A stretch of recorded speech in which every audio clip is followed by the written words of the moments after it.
श्री गोपाळ कृष्ण भगवान की जय। लीळा नंबर 44। चोरांशी सोबती। एका गावी एका देवळात सर्वज्ञ बसलेले होते। त्या गावाच्या अधिकाऱ्याची घोडी चोरांनी नेली होती। त्या कारणे एका चोराला धरून त्यांच्या पायात खोडा घातला होता। गस्त घालणारे पारेकरी देवाजवळ आले तेव्हा सर्वज्ञांना देवळात बसलेले पाहिले आणि म्हणाले, हा कोण आहे रे? त्यावेळी सर्वज्ञांची मोलण्याची प्रवृत्ती म्हणून सर्वज्ञ गप्प होते। त्यांनी म्हटले, यांना धरा रे धरा, हे चोराला सोडवण्यासाठी आलेले आहेत। त्यांनी सर्वज्ञांना धरले आणि म्हटले, चला, आणि सर्वज्ञांना त्या चोरांजवळ आणले आणि चोरांच्या पायात जो खोडा घातला होता त्या खोड्यात सर्वज्ञांना पाय घालायला सांगितला। सर्वज्ञांनी खोड्यात आपला पाय घातला व पारेकऱ्यांनी खिडी ठोकण्यासाठी ज्यावेळी हात वर केला त्यावेळी हात वरच्या वर राहिला। तेव्हा तो म्हणायचा, माझ्याकडून खिडी ठोकल्या जात नाही। तेव्हा दुसऱ्याने प्रयत्न केला तर त्यांचेही हात वरच्या वर राहिला। असे कोणाकडूनही खिडी ठोकल्या जात नव्हती।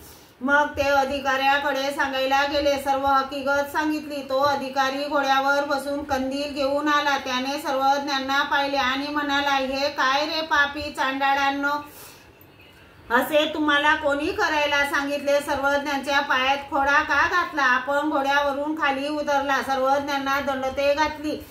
श्रीचरणा लागला आणि म्हणाला, श्रीचरण काढा वाजी। सर्वज्ञ म्हणाले, अगोदर आमच्या सोबत्याला पाय काढा। अधिकारी म्हणू लागला, जीजी याने मोठा गुन्हा केला आहे। सर्वज्ञ म्हणाले, तर मग आम्हीही पाय काढत नाही। नंतर त्याने म्हटले, बरं देवा, ठीक आहे।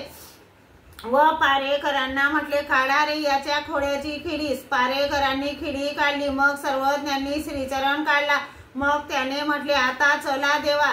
सर्वज्ञांनी सांगितले, अगोदर सोबत्याला सांगा। त्याला सांगितले, चल।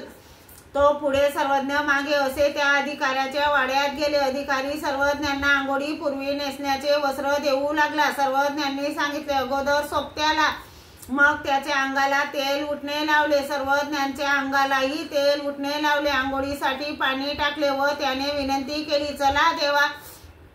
सर्वज्ञांनी सांगितले, अगोदर सोबत्याला। मग त्यांची आंघोळ झाली। नंतर सर्वज्ञांना आंघोळ घातली। मग सर्वज्ञांसाठी ताट केले व विनंती केली, चला देवा। सर्वज्ञांनी सांगितले, अगोदर सोबत्याला।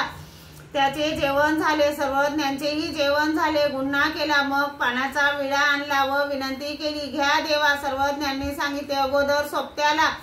त्याला पानाचा विडा दिला। सर्वज्ञांना पानाचा विडा दिला। सर्वज्ञांसाठी गादी पलंग टाकला।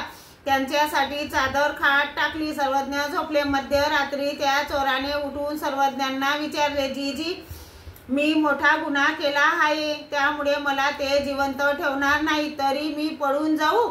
सर्वज्ञांनी परवानगी दिल्यावर तो पळाला। सकाळी ते आले व सोबती न दिसल्यामुळे सर्वज्ञांकडे पाहून हसू लागले। तर सर्वज्ञांनी आपला सोबती पळविला। मग सर्वज्ञ तेथून निघाले। ही पूर्वी लीळा सर्वज्ञांनी देमाईसा व सारंग पंडितांवर सांगितली। श्री गोपाळ कृष्ण भगवान की जय।